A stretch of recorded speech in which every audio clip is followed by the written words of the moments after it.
Hello दोस्तों, मेरा नाम है निखिल और मैं स्वागत करता हूँ आपका एक बार फिर से मेरी नई स्टोरी के अंदर। दोस्तों, पिछली स्टोरी तो आपने देख ली होगी कैसी है, तो कमेंट में बताना पिछली स्टोरी के बारे में। आपका कोई भी रिप्लाई, कोई भी कमेंट नहीं आया था और नहीं आप लोगों ने चैनल को सब्सक्राइब कर रहे हो। तो गाइस, मैं से डिमोटिवेट हो गया। मुझे मोटिवेट होने के लिए आपका एक सब्सक्राइबर और एक लाइक तो चाहिए गाइस।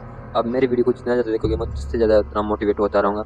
और गाइस, मैं आपके लिए इतनी मेहनत करके वीडियो लाता हूँ। मैं कम से कम करीबन 4 साल से यूट्यूब पर हूँ, फिर भी कोई फर्क नहीं पड़ रहा, कुछ भी व्यू नहीं आ रहे हैं। बस 2-4 व्यू आते हैं। कम से कम करीबन 500 वीडियो चढ़ा चुका हूँ, पर अभी तक कोई नहीं है। तो चलो अब स्टोरी शुरू करते हैं। चैनल को लाइक सब्सक्राइब तो कर लिया होगा आप लोगों ने। तो चले। से दूर एक घना जंगल था जिसके बीचों बीच एक पुरानी हवेली खड़ी थी। लोग कहते थे कि वह हवेली श्रापित है, लेकिन सच्चाई कोई नहीं जानता था। वहाँ की कहानियां रहस्यमय थी, लेकिन किसी ने भी कभी वहाँ रात बिताने की हिम्मत नहीं की थी। राज एक युवा पत्रकार था जिसने इस हवेली की सच्चाई जानने की ठानी थी। वह अपने मित्र अजय के साथ उस हवेली की तरफ निकल पड़ा था। हवेली के पास पहुंचते ही अजय ने अजीब सी ठंडक महसूस की, जिससे किसी अदृश्य शक्ति ने उसको जकड़ लिया हो। लेकिन राज ने उसको शांत बना दी और दोनों हवेली के अंदर चले गए। हवेली अंदर से और भी ज्यादा भय व्यक्त, धूल और जाले से भरे कमरे, दीवारों पर लगी पुरानी तस्वीरें और प्रश्न बिखरे हुए कागज। हर चीज से एक अजीब सी दुर्गंध आ रही थी। राज ने अपनी टॉर्च जलाई और दोनों ने हवेली का निरीक्षण शुरू किया।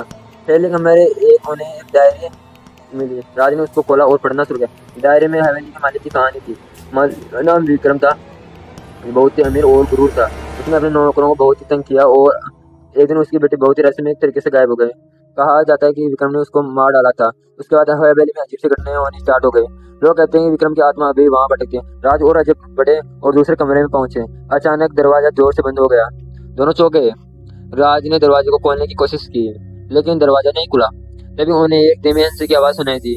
अजय ने अपने चारों ओर देखा, लेकिन वहां कोई नहीं था। हंसी और तेज होती गई और हवा में एक अजीब सी सर्दी फैल गई। राज ने अजय को शांत रहने के लिए कहा और दोनों ने आगे बढ़ना जारी रहा। अब वो हवेली के तहखाने में थे। तहखाना और डरावना था। वहां पर पुरानी टूटी फूटी मूर्तियां पड़ी थी। राज ने अपनी टॉर्च की रोशनी चारों में घुमाई और उसने एक परछाई देखी। परछाई तेजी से उनकी तरफ बढ़ी और फिर गायब हो गया। अब अजय पूरी तरह से डर गया था और भागने की कोशिश की। राज ने उसने कहा कि तो अभी रुको, हम यहाँ पे कुछ तो देख लेंगे। दोनों ने तहखाने की छानबीन की और एक पुराना दरवाजा पाया। दरवाजा खोलते ही उन्हें विक्रम की बेटी की लाश मिली। लाश बहुत ही बुरी हालत में, जैसे शिव तक वहां आ गया हो। तभी अचानक विक्रम की आत्मा प्रकट हो गई। उसने दोनों को देखकर जोर से चिल्लाया और कहा कि वो अपनी बेटी की आत्मा मुक्त करना चाहते हो। राज और विक्रम ने आत्मा को से पूछा कि क्या चाहता है। विक्रम ने बताया कि वो चाहता है कि उसकी बेटी को सम्मान के साथ दफनाया जाए, ताकि उसकी आत्मा को शांति मिल सके। राज और विक्रम की बेटी की आत्मा को बाहर लाके शांतिपूर्वक दफनाया। उसके बाद हवेली में घटती घटनाएं बंद हो गई। राज ने हवेली की पूरी घटनाएं अपने अखबार में छापी और हवेली की पूरी कहानी ने सामने आई। लेकिन इस घटना को हवेली ने पूरी तरह से बदल दिया था। हवेली अभी वहीं खड़ी थी, लेकिन अब वो श्रापित नहीं थी। विक्रम और उसकी बेटी की आत्मा शांति में थी। अब हवेली बस पुरानी आत्मा के रह गई थी। दोस्तों, बाय।